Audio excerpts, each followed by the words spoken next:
दुआ करना।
अल्लाहु अकबर अल्लाहु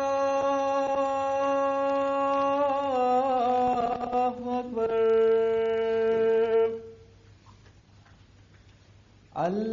अल्लाहु अकबर अल्लाहु अकबर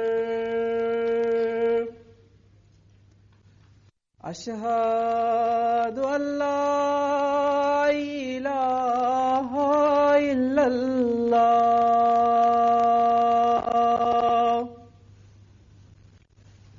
अशहदु अल्ला इलाहा इल्लल्लाह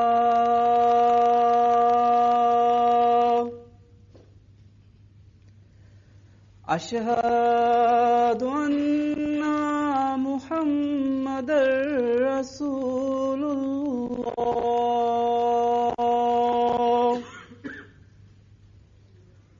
अशहदु अन्ना मुहम्मदर रसूलुल्लाह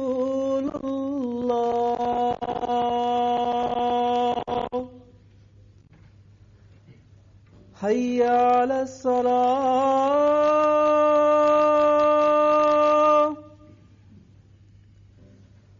हय्या अलस सलाह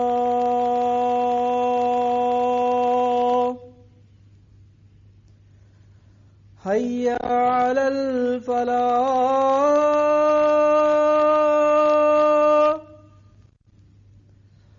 हय्या अलल फलाह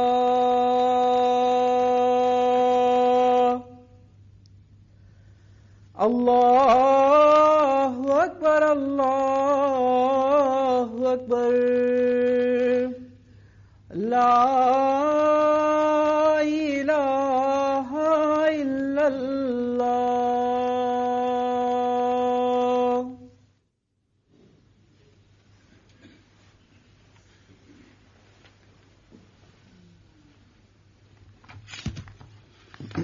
अस्सलाम वालेकुम रहमतुल्लाह।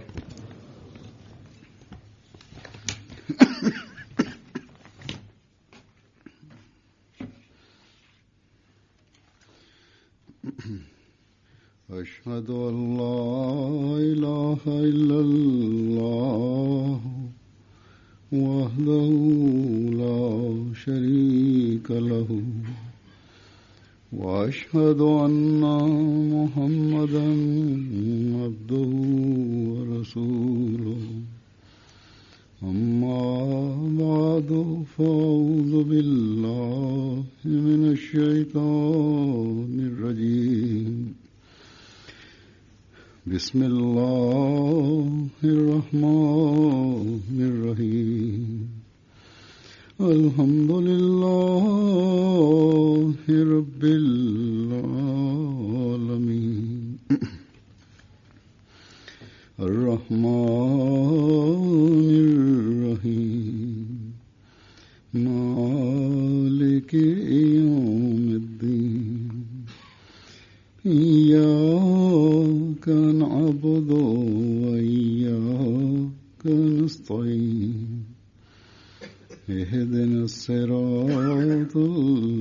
المستقيم صراط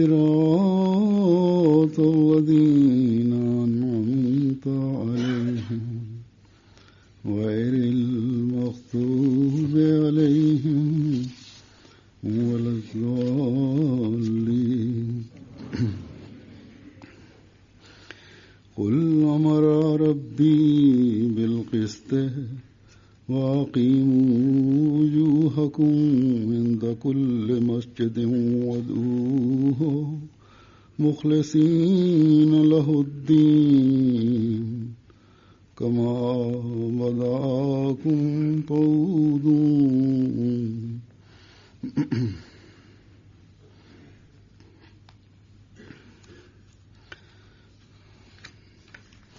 يا بني آدم خذوا زينتكم عند كل مسجد وكلوا واشربوا ولا تسرفوا إنه لا يحب المسرفين. Hutuba hii halifa mtukufu ni ya tarehe 25 ya Oktoba 2013. Halifa mtukufu ayyadhahullah taala anasema kwamba tafsiri ya aya hizi ni hii kwamba sema Mola wangu ameamuru uadilifu na elekezeni nyuso zenu wakati wa kila swala na kumuomba yeye kwa utii halisi kama alivyowaumbeni kwanza, hivyo mtarudi. Kisha anasema Mwenyezi Mungu kwamba enyi wanadamu, shikeni mapambo yenu wakati wa kila swala na kuleni na kunyweni, wala msipite kiasi, hakika yeye hawapendi wapitao kiasi. Alifa mtukufu anasema Mwenyezi Mungu kwa fadhili zake aliwajalia wanajumuiya wa Brisbane au wanajumuiya wa Australia kwamba wajenge msikiti katika mji huu. Basi sisi tukimshukuru Mwenyezi Mungu kwa kiasi gani ni kidogo, kwa sababu ya ihsani hii aliyotufanyia. Miaka 15 iliyopita mulinunua sehemu hii kwa ajili ya kujenga msikiti na mulijenga nyumba kwa ajili ya kusali swala na mlikuwa mkisali swala humo. 2006 nilipokuja hapa mara ya kwanza, wakati huo kwa kuwa na nyumba ya ibada nilikuwa sioni ile hali ninayoona sasa hivi baada ya kujengwa kwa msikiti. Hii ni ihsani ya Mwenyezi Mungu juu ya jumuiya kwamba amejenga uhusiano baina ya uhalifa na jumuiya ya aina hii, kwamba hali hii haionekani duniani kote. Hayo yote yalitokea kwa sababu ya yale mafundisho na ile ahadi ya bayet. Kwayo Sinam alayhi salatu wassalam alisihi wanajumuiya wake uhusiano huu wa mapenzi na upendo. Sinam alayhi salatu wassalam alieleza katika masharti yake ya bayat, si hii tu kwamba uhusiano wa udugu na mapenzi yalielezwa wakati huo, bali hali hii inaendelea kwa kuendelea na uhalifa. Ujenzi wa misikiti pamoja na hali hii kwamba tunataka misikiti, kadiri jumuiya itakapoendelea kuenea misikiti itaendelea kujengwa na inaendelea kujengwa. Lakini hapa niliposema kuhusu uhalifa ni kwa sababu ya hii kwamba ujenzi wa misikiti ni kwa sababu ya kumtii halifa inajengwa.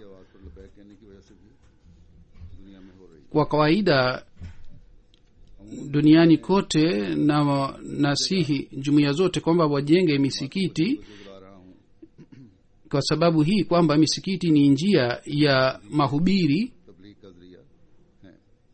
na kwa kweli jambo hili linaonekana ni kweli. ये बात सच भी साबित हो रही है। Hapa pia kama nilivyosema, nilikuja mwaka 2006. Wakati huo nilisema kwamba ni sawa, umejenga nyumba kwa ajili ya kuswali, नमाज सेंटर अपनी, lakini लेकिन inatakiwa msikiti ujengwe hapa. हाँ बाकायदा मस्जिद Kwa hiyo jumuiya ilitii, na kwa fadhili za Mwenyezi Mungu msikiti ulijengwa hapa. और अल्लाह ताला के फजल से Nyinyi katika ujenzi wa msikiti huu, आप लोगों की मस्जिद की तमीर के सिलसिले में vizuizi na matatizo mliopata लोगों से गुजरना पड़ा, umeshaona kwa sababu ya vizuizi hii, इससे खुद आपको अंदाजा हो गया होगा kwamba watu wana maoni gani kuhusu msikiti, ingawa nyumba ya kusali swala ilikuwa hapa na यहाँ सेंटर का na vile vile kazi zingine za jumuiya pia ilikuwa ikifanyika hapa. Lakini wakati ombi la ujenzi wa msikiti ulipopelekwa मस्जिद के लिए kwa मंजूरी भी दिया गया, viongozi, mulipata upinzani mkali, सामना करना पड़ा। lakini mwishowe Mwenyezi Mungu alifadhili. आखिर Na sawa na taarifa niliyopata kwamba katika juhudi ya miezi 8 au 9 mulipata kibali cha kujenga msikiti hapa. Council की तरफ से इजाजत मिल गई। Kwa hiyo katika Queensland msikiti wa kwanza wa jumuiya ulianza kujengwa baada ya Desemba 2012, दिसंबर 2012 के बाद na sasa kwa fadhili za Mwenyezi Mungu nyinyi munao msikiti mzuri hapa. अल्लाह ताला के फजल से ये खूबसूरत मस्जिद है। Katika ujenzi wa msikiti huu na kurekebisha nyumba zingine za jumuiya, sawa na taarifa niliyopata ni kwamba milioni 4.5 ilitumika, 4.5 million dollar na wanajumuiya walijitolea kwa moyo safi. Niliambiwa kwamba mwanajumuiya moja alitoa $125 na moja alitoa $100, na kila moja sawa na uwezo wake, hata zaidi ya uwezo wake alisaidia na alitoa kwa ajili ya ujenzi wa msikiti. Kina mama pia, kama ni mwenendo na desturi ya jumuiya, wao pia sawa na desturi hii walitoa mapambo yao ya kidhahabu kwa ajili ya ujenzi wa msikiti. अपने जेवर मस्जिद के लिए पेश किए। Mwenyezi Mungu awajalie baraka zake hawa wote waliojitolea kwa ajili ya msikiti huu, na awabariki sana. Lakini tunatakiwa tukumbuke daima kwamba kujitolea kwetu कि ये कुर्बानी, ये na roho hii ya mapenzi na utii na upendo की रूह, ये इताअत के unaopatikana ndani ya mwanajumuiya si kwa muda mfupi tu, bali mfano huu ni mfano ambao unaendelea, हमेशा जारी रहने वाले नमूने और जज्बे हैं और होने चाहिए। tena mfano huu si ni mfano ambao mwanajumuiya वाले जज्बे नहीं हैं। anafuata mwenyewe, bali anasihi kizazi chake pia, मुंतकिल करते चले, na hii ndiyo ni sifa ya mwanajumuiya haswa, और यही है कि अहमदी की अहमदी की रूह है और होनी चाहिए।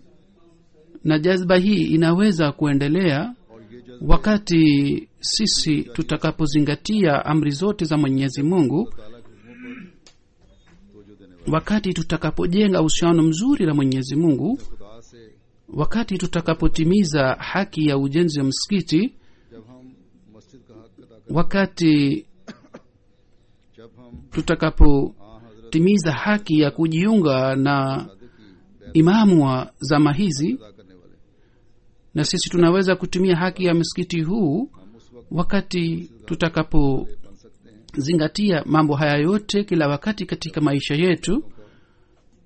Halifa mtukufu anasema kwamba basi leo mimi katika अल्लाह ताला amri za Mwenyezi Mungu amri kadhaa nitaweka mbele yenu, ili sisi na kizazi chetu kiendelee kutimiza haki hii.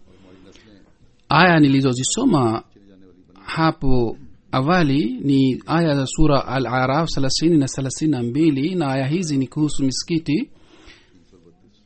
Katika aya hizi Mwenyezi Mungu ameeleza mategemeo yake anayo kwa mwaminio, kwamba wale wanaojiunga na msikiti na wanaofanya ibada kisawasawa wakizingatia mambo haya, katika hali hiyo ataendelea kupata upendo na mapenzi ya Mwenyezi Mungu. Jambo la kwanza lililoelezwa katika aya hizi ni kwamba Mwenyezi Mungu ameamuru kufanya uadilifu, na uadilifu ni kitu ambacho kinachoanza kutoka kwa nyumbani na kisha kinaendelea katika mambo ya kitaifa.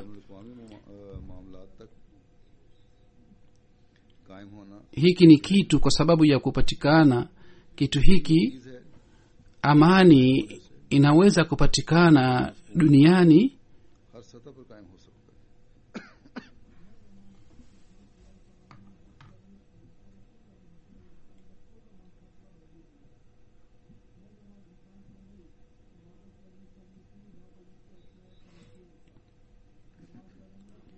na hiki ni kitu ambacho kwa sababu ya kutokutimiza haki yake, fitina na ufisadi inaweza kupatikana duniani, na hivyo ndivyo inavyotokea. Kisha uadilifu si ule ambao unaohusika na jamii na watumishi wake, bali kutimiza haki ya amri za Mwenyezi Mungu. Pia inatutaka kwamba tutimize haki ya uadilifu wake na tufanye ibada ya Mwenyezi Mungu kama ni haki yake. Hii ni uadilifu kwa ibada. Faida ya uadilifu huu ni kwamba anayefanya ibada mwenyewe anafaidika kwa sababu ya uadilifu huu. Basi kila mwaminio anatakiwa azingatie haki ya ibada yake, na haki hii itatimia wakati nyinyi nyote mtaswali swala 5 kila siku, wakati mtakapozingatia kuimarisha kwa swala, na wakati mtaleta mabadiliko mazuri ndani yenu kwa sababu ya swala hizi. Wakati pamoja na swala hizi mtakapofanya juhudi ya kutimiza haki ya watumishi na viumbe wa Mwenyezi Mungu,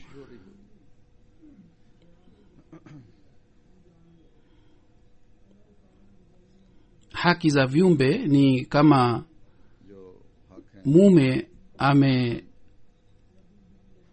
ameambiwa kwamba atimize haki ya mke wake na atimize mahitaji yake yote na amtendee vizuri kwa upole, na vile vile azingatie ujamaa wake pia, na vile vile aheshimu jamaa wa mke wake, na vile vile asiwe na tamaa ya kupata mali yao, na awapatie malezi mazuri watoto wake na awapatie masomo. Muonyeshe mifano mizuri ili watoto wajue muhimu wa dini na wajiunge na dini. Kumbukeni daima kwamba watoto wa kiume wanaheshimu dini wakati wanapokuwa katika umri wa miaka 15 au 16. Wakati wanapoona baba pia anaheshimu dini na anaswali swala na anasoma Qur'ani tukufu kila siku.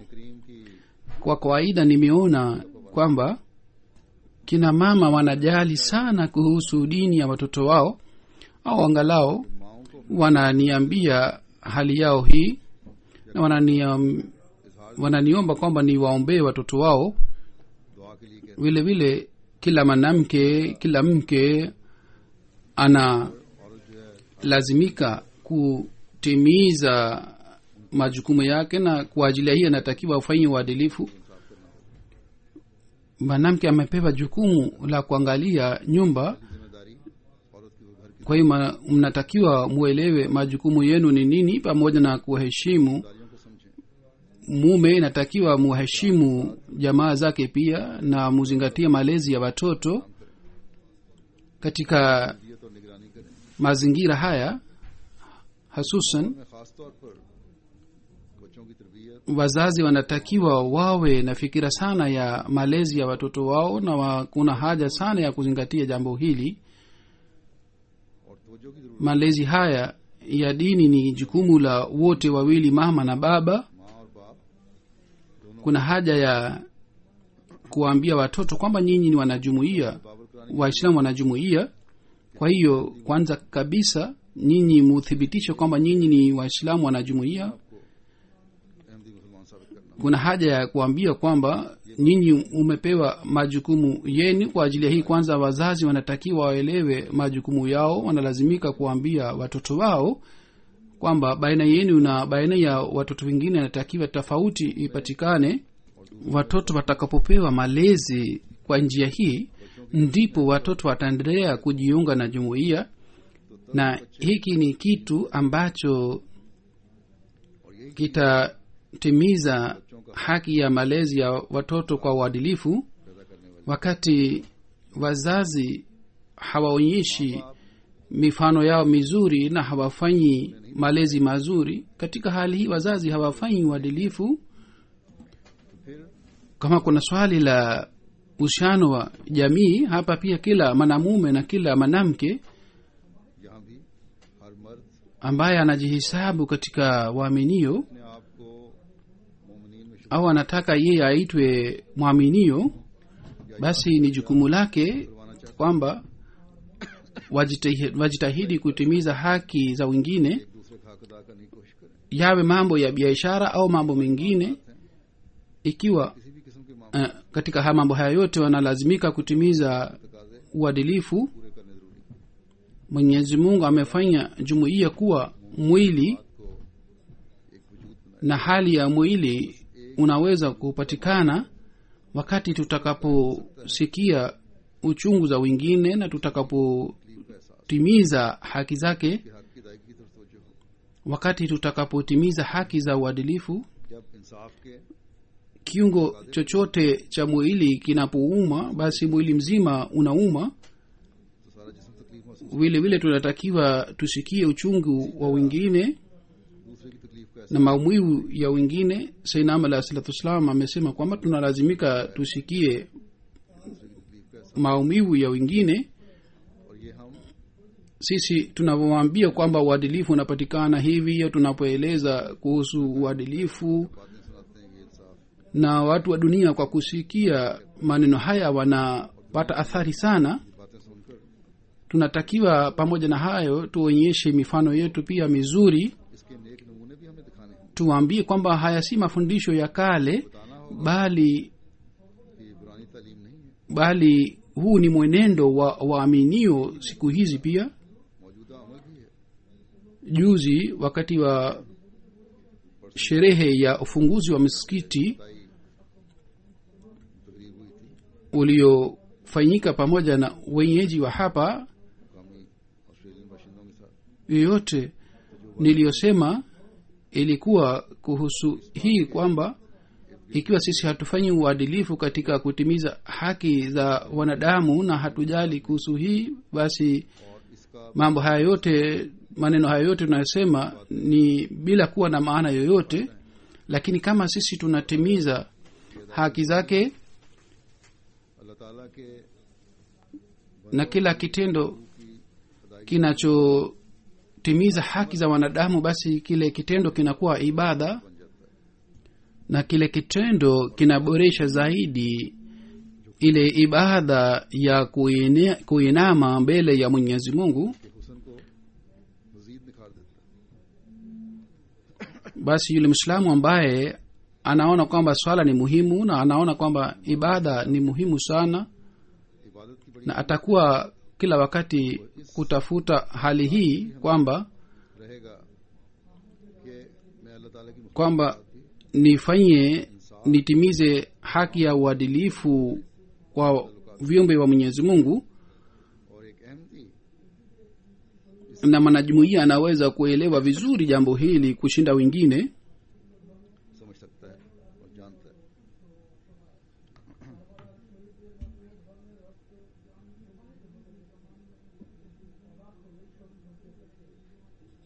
kwa sababu yeye amepokea imamu wa zama hizi na amefanya bayati ya imamu wa zama hizi जमाने के इमाम की बैत में आया ताकि ili aweze kupata fadhila za mwenyezi mungu, अल्लाह के फजलों को समेट सके, ili aweze kutimiza haki ya अल्लाह ताला की ibada yake, इबादत का हक ili aweze kutambua lengo la kuumbwa kwake. पहचान Sayyidina Ahmad alayhi salatu wassalam anasema kwamba सलाम एक जगह फरमाते हैं कि नौ kuwa rehemu viumbe wa mwenyezi mungu ni ibada kubwa sana, बहुत बड़ी इबादत है। na hii ni njia nzuri ya kupata ridhaa ya mwenyezi mungu. Basi haya ni mafundisho mazuri बस ये वो ambayo ikiwa inatimiza haki ya ibada, vile vile inatupatia ukaribu na mwenyezi mungu. ताला का कुर्ब भी दिलाती है। Wakati mwanadamu kwa kutimiza haki ya viumbe vyake मखलूक के हुकूक अदा करने के साथ kwa ajili ya kutimiza अल्लाह ताला का haki ya ibada ya mwenyezi mungu, anaenda msikitini, kisha katika hali hii anakuwa katika mapaja ya mwenyezi mungu, अल्लाह ताला के प्यार की आगोश में आ जाता na kisha anapata ladha na raha ya ibada. Pia है, लुत्फ भी हासिल होता है। mwaminio anapofanya juhudi ya kufuata amri hii ya mwenyezi mungu, waqimu wujuhakum inda kulli masjidin, yani elekezeni nyuso zenu wakati wa kila swala. हर मस्जिद में अपनी तवज्जुहात Hali hii अल्लाह ताला की तरफ itatujalia tutaweza kukusanya fadhila za mwenyezi mungu na itatuhisabu pamoja na wale wanaopata daraja hii. जो ये मुकाम हासिल Kama tunavyojua kwamba kwa sababu ya kila juhudi yetu mwenyezi mungu pia anafanya kitendo chake, अल्लाह ताला का na sisi hatuwezi kupata mema wowote kwa nguvu yetu au kwa juhudi yetu. अपने जोर से हासिल नहीं कर सकते। Ikiwa kitendo cha mwenyezi mungu haikisaidii, हमारे किसी अमल के साथ शामिल ना हो और उसकी ikiwa haitusaidii kupata matokeo mazuri ya mema, आला नजायज katika hali hii hatuwezi kupata mema ule. Basi matarajio yetu mazuri na juhudi yetu ya kufanya kitendo kizuri katika kila jambo ni kitu kitakacho tuelekeza kwa mwenyezi mungu. Pamoja na hii ibada itakapofanyiwa na के साथ जो बातें होंगी msaada utakapoombwa kwa mwenyezi mungu, कबूल भी करे। katika hali hii tutasaidiwa na mwenyezi mungu, na katika hali hii tutakuwa miongoni mwa wale wanakuwa mukhuwadhuhu mukhlisina lahuddin, जो wanamwomba yeye kwa utii halisi, उन लोगों में शामिल होंगे जो दीन को उसके लिए यानी अल्लाह ताला के लिए na wale ambao wanamwomba mwenyezi mungu kwa utii halisi. ताला को पुकारने वाले हैं, Mwenyezi mungu उनकी फिर अल्लाह ताला anaonyesha उनको njia पैगाम za ujibu dawat dae idha daane, yani wanaponiomba basi mimi napokea maombi yao. वाले मुझे पुकारते हैं। Sayyidina alayhi salatu wassalam anasema kwamba kwa ajili ya kupokelewa kwa maombi, jambo hili pia ni muhimu kwamba mwanadamu alete mabadiliko mazuri ndani yake. Ikiwa yeye hawezi kujiepusha katika maovu na anavunja mipaka ya mwenyezi mungu, katika hali hii maombi yake hayapokelewi na athari haipatikani katika maombi. Basi kumwomba mwenyezi mungu kwa utii halisi inaweza kuitwa wakati mtu anapozingatia mipaka yote ya mwenyezi mungu. तमाम किस्म की हदूद का भी ख्याल Na mipaka ya mwenyezi mungu tunajua wakati tunaposoma Qur'ani tukufu, जब हम कुरान करीम का मुतालिया करते हैं और उसमें na wakati tunaposoma अहकामात amri za mwenyezi mungu. उनको निकालते हैं। Amri hizi ni mipaka अहकामात ile ambayo kwa kufuata mipaka hii mtu anapata ukaribu na mwenyezi mungu खुदा ताला का na anaona maombi yake yanapokelewa. Kisha mwenyezi mungu anasema, के निशान देखता है। फिर अल्लाह ताला फरमाते enyi wanadamu, shikeni mapambo yenu wakati wa kila swala, साथ ही जाए mwaminio mapambo yake ni mavazi ya uchamungu, basi hapa mipaka ya mwenyezi mungu imeelezwa kwa upana zaidi. sainam alahi salatu wassalam anasema kwamba mapambo na uzuri wa mwanadamu wa kiroho ni kwa sababu ya kufuata njia zote za uchamungu, na njia za uchamungu ni तकवा की बारीक राहें mapambo खूबसूरती के ya kiroho, na ni dhahiri kwamba और जाहिर है kuzingatia amana zote za mwenyezi mungu na kutoka kichwa mpaka miguu, kutumia viungo vyote, viwe macho, masikio, mikono, miguu na viungo vingine, na kwa kibatini ni moyo na nguvu zingine, na ni hulka. Kutumia vizuri vitu hivi vyote ni uchamungu, ठीक ठीक na kuvizuia katika mahala pabaya और नाजायज na kuwa tahadhari katika mashambulio ya viungo hivi. Mashambulio yaliyofichika ya viungo hivi ni mashambulio ya shetani. Sayyidina alah salam alisema kwamba pamoja na hii inatakiwa mtu azingatie haki za viumbe vya mwenyezi mungu. Hiki ni kitu ambacho uzuri wa mwanadamu unahusika nacho, na mwenyezi mungu ameita takwa katika Qur'an tukufu kwa jina la libas. Kwa libasu takwa ni neno la Qur'an tukufu, inaashiria kuhusu hii kwamba uzuri na urembo wa kibatini na kiroho inapatikana kwa kufuata uchamungu. Na uchamungu ni huu kwamba mtu atimize amana zote za mwenyezi mungu, na vile vile atimize amana zote za viumbe wa mwenyezi mungu, और अहद की हत्तुल वसा रियायत रखे, यानी उनके दकीक दर दकीक पहलुओं na afuate njia zote nyembamba za uchamungu sawa na uwezo wake, दकीक दर दकीक पहलुओं पर ताब मकदूर कार बंद रहे, yaani njia zake zingine ndogo ndogo pia azingatie sawa na uwezo wake na aendelee kufuata njia zile.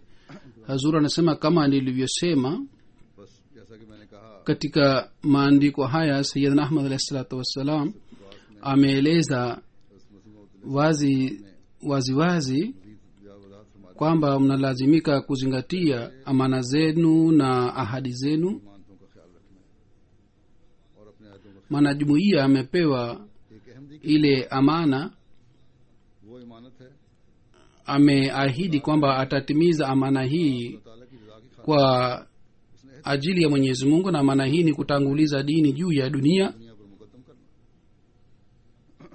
Tukiendelea kuzingatia na kutekeleza की अदायगी haki ya amana hii, insha allah taala, katika hali hii तो इंशाअल्लाह ताला ibada zetu हमारी बातें zitaendelea kutupatia ukaribu na mwenyezi mungu, na tutaendelea kuona nishani ya kupokelewa kwa maombi yetu inshallah.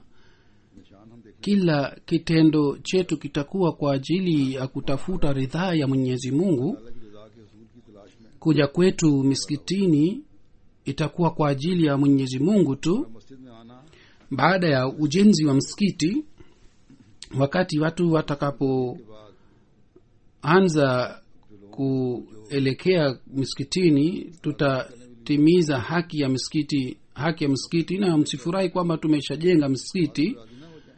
Baada ya kujengwa kwa msikiti, majukumu yenu yameongezeka zaidi. दारियां Mwenyezi mungu anasema kwamba mwende misikitini kwa mapambo, की जीनत के साथ जाओ, na mapambo haya yanapatikana kwa kufuata uchamungu.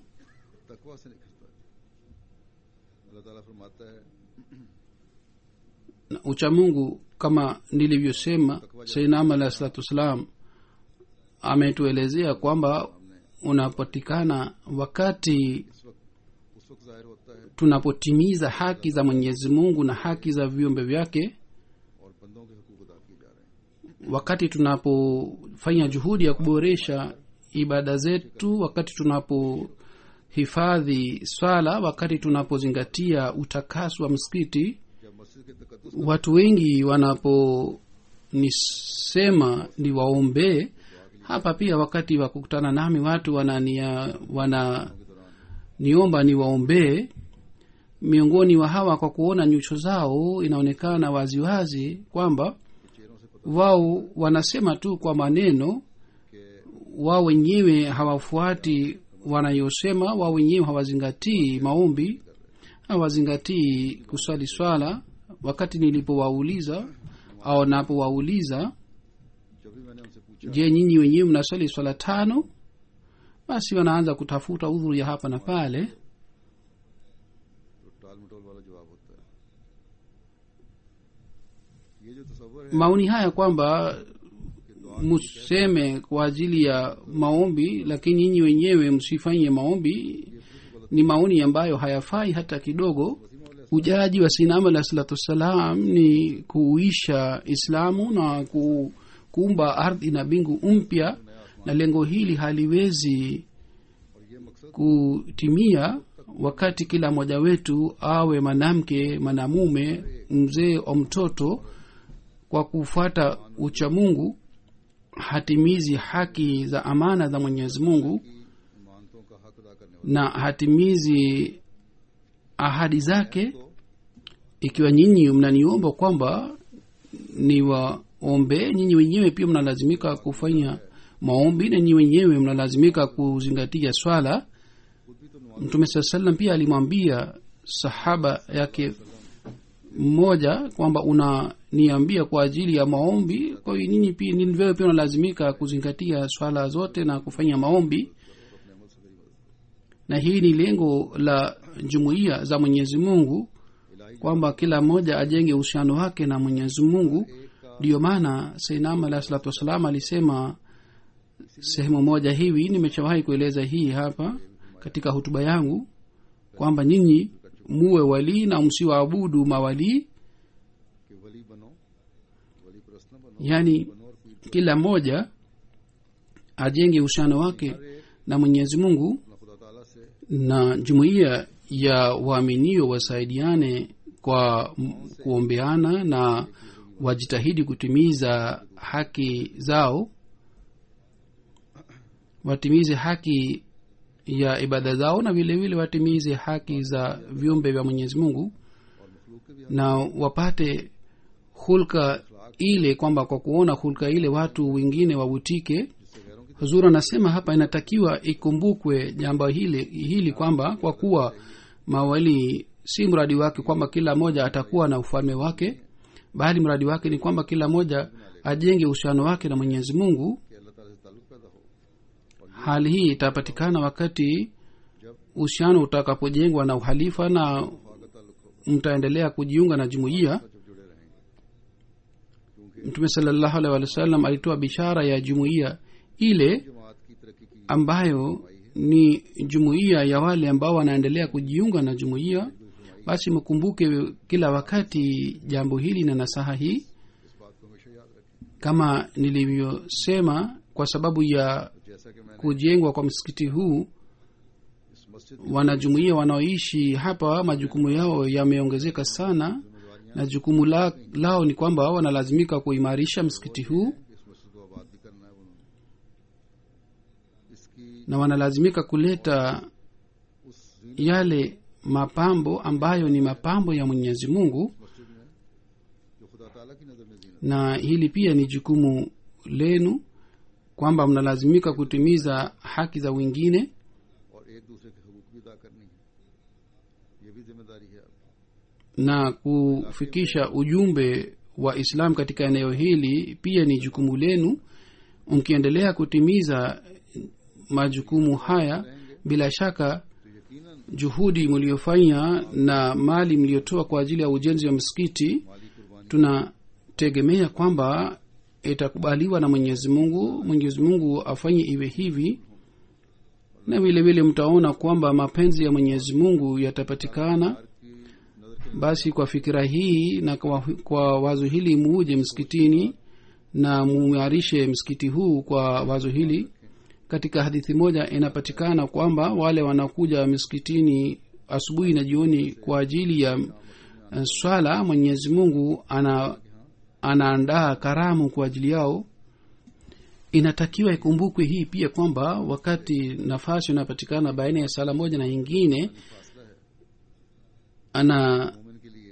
anaendelea kuzingatia swala, basi ni sawasawa na kulinda mipaka, na Mwenyezi Mungu anamlinda katika shetani. Na kisha anapoingia msikitini kwa ajili ya swala, basi anaingia kwa libasu takwa, na haya ni mapambo mazuri.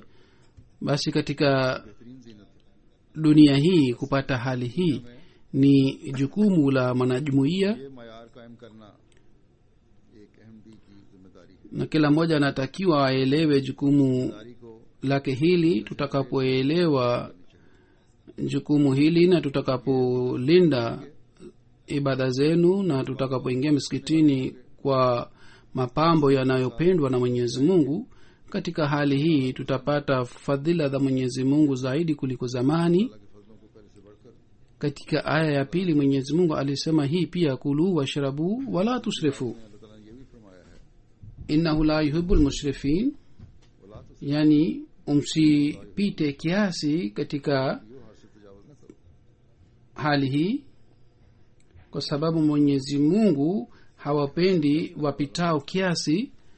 Maana yake moja ni hii kwamba mtu anatakiwa atumie njia ya wastani katika kula na kunywa, na anatakiwa ale chakula chenye halali na kizuri, kwa sababu chakula pia kinaleta athari juu ya mawazo ya wanadamu.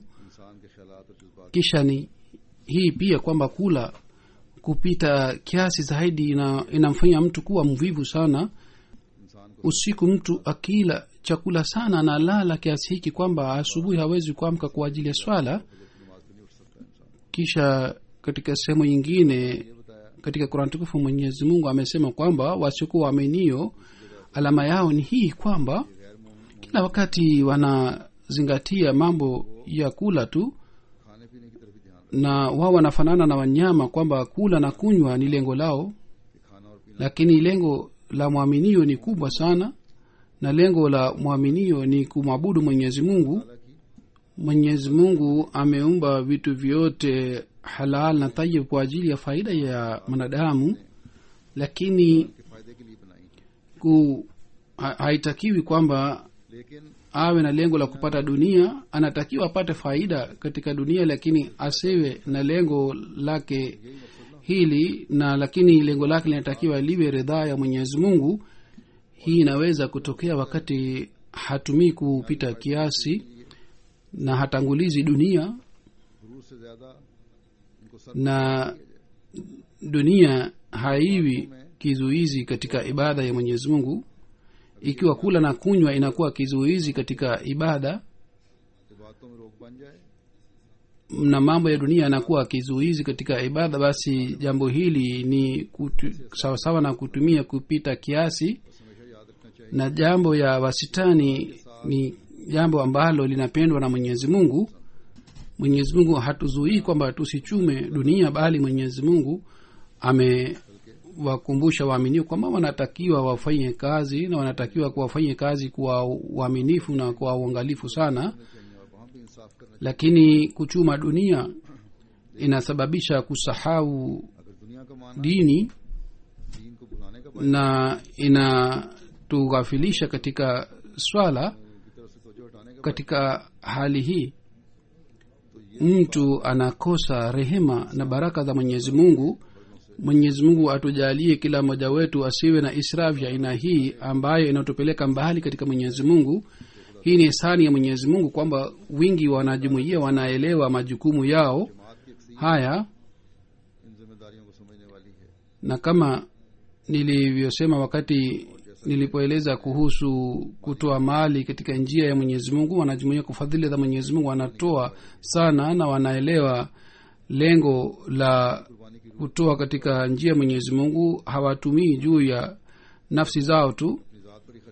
Lakini kama mimi mara chungu mzima nimeshawahi kueleza hii kwamba kuimarisha की आबादी की तरफ भी kwa misikiti pia inatakiwa iwe kwa hamu ile ile inayokuwa wakati wa kutoa katika njia yake. Msikiti huu ni mzuri sana kwa nje. Msikiti huu una minara, kwa hiyo गुंबद है, बहुत unapendeza sana, na msikiti huu kwa ndani pia ni mzuri. Area ये भी अल्लाह के फजल से काफी बड़ा है।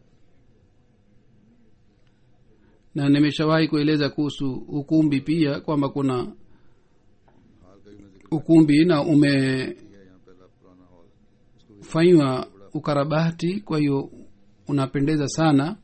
हॉल मिला Na kwa jumla watu 1,000 wanaweza kusali katika कहते हैं कि msikiti huu na katika ukumbi, लेकिन इस वक्त आप शायद lakini hapa wanajumuia labda ni 500 au 600. मेरा ख्याल Kwa hiyo bado nafasi ipo kubwa sana katika msikiti huu, और इस लिहाज से बहुत सी गुंजाइश na मnaona labda msikiti huu ni mkubwa sana. और आपको ये मस्जिद शायद बड़ी Leo watu wamekuja kutoka katika maeneo mengine pia, ndio maana msikiti umejaa, lakini kwa sababu kwa idadi ya wenyeji wa hapa labda msikiti hautajaa. खाली भी नजर आए। Lakini mimi naomba kwamba हाल nafanya maombi kwamba idadi ya watu iongezeke, na kwa sababu ya wenyeji msikiti huu ujae kabisa. और थोड़ी पड़ी Lakini furaha yetu hasa itakuwa wakati ule, wakati msikiti huu utajaa kwa wenyeji wa hapa, si kwa sababu ya wale wanajumuia waliohamia hapa kutoka Pakistan. बाशिंदों से ही मस्जिद भरे और नमाजियों की तादाद, Lakini hamu hii na लेकिन kazi hii haiwezi kufanyika bila mahubiri. और ये काम Basi तबलीग के बगैर muongeze juhudi ya mahubiri na juhudi ya kufanya maombi kwa ajili ya mahubiri. Inatakiwa juhudi iongezeke, na vile vile muzingatie maombi pia kuhusu hii. Mwenyezi Mungu afanye hivi kwamba msikiti huu uwe mdogo na misikiti mingine iendelee kujengwa. और मजीद मस्जिदें बनती चली जाएं। Msikiti huu katika eneo hili si mwisho wenu, इस इलाके bali ni hatua ya kwanza kutoka kwenu. Sayyidina Alayhi Salatu Wassalam pia amesema kwamba kwa sababu ya msikiti Islam inajulikana na inatambulika na watu wanaelekea kwenye Islam.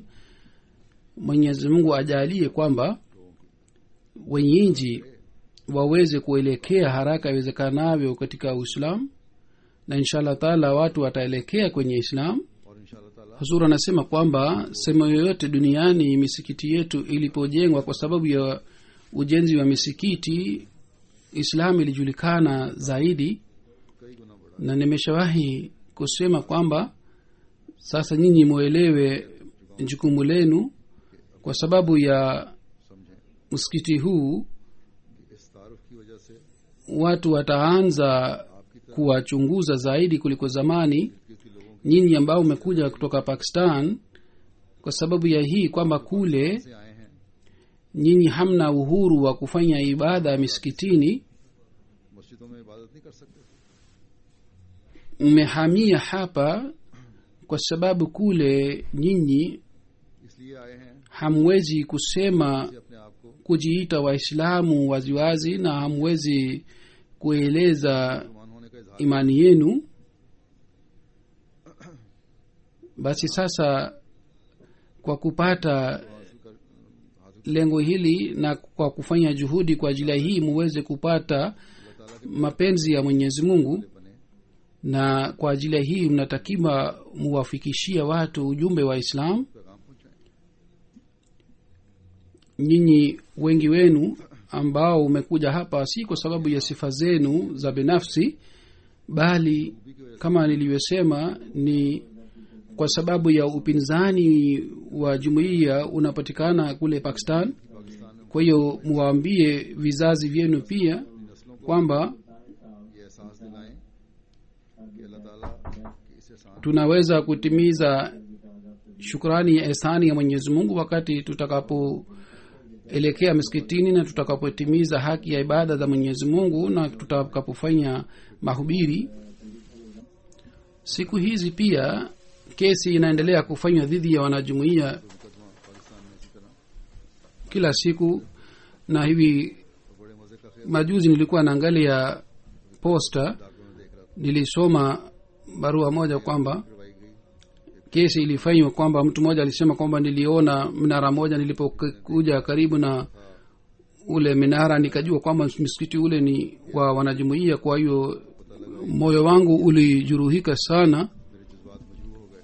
nikaanza kufanya utafiti kwamba ni nani aliyejenga msikiti huu. Nikajua kwamba ni watu wanane ambao wanaishi hapa na wanaswali katika msikiti huu. Niliwaambia kwamba wabomoe minara, lakini hawakubomoa. kwa hiyo mimi moyo wangu ulijuruhika sana. Huzuri anasema hii ndiyo ni hali inayopatikana kule Pakistan. छोटे छोटे गाँव में भी ये हालात Katika hali hii wanajumuia wanaishi kule, lakini wengine miongoni mwenu wamekuja hapa katika hali hii. kwa hiyo msisahau hali ile na mkumbuke hali ile na mutimize haki za misikiti. और अपनी मस्जिदों का हक अदा करें। Mwenyezi Mungu awajalie wanajumuia wote waweze kutimiza haki za misikiti. Amin. फरमाए।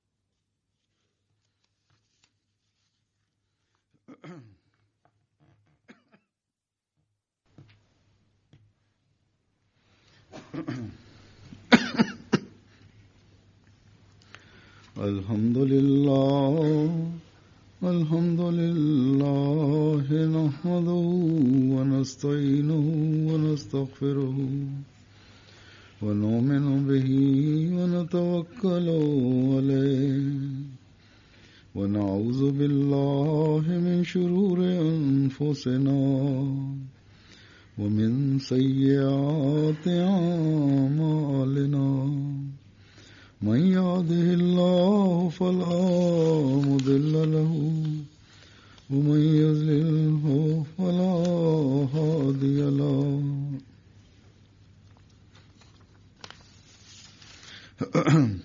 ونشهد أن لا إله إلا الله ونشهد أن محمدا عبده ورسوله عباد الله رحمكم الله إن الله يأمر بالعدل والإحسان وإيتاء ذي القربى وينهى عن الفحشاء والمنكر والبغي يعظكم لعلكم تذكرون اذكروا الله يذكركم وادعوه يستجب لكم ولذكر الله أكبر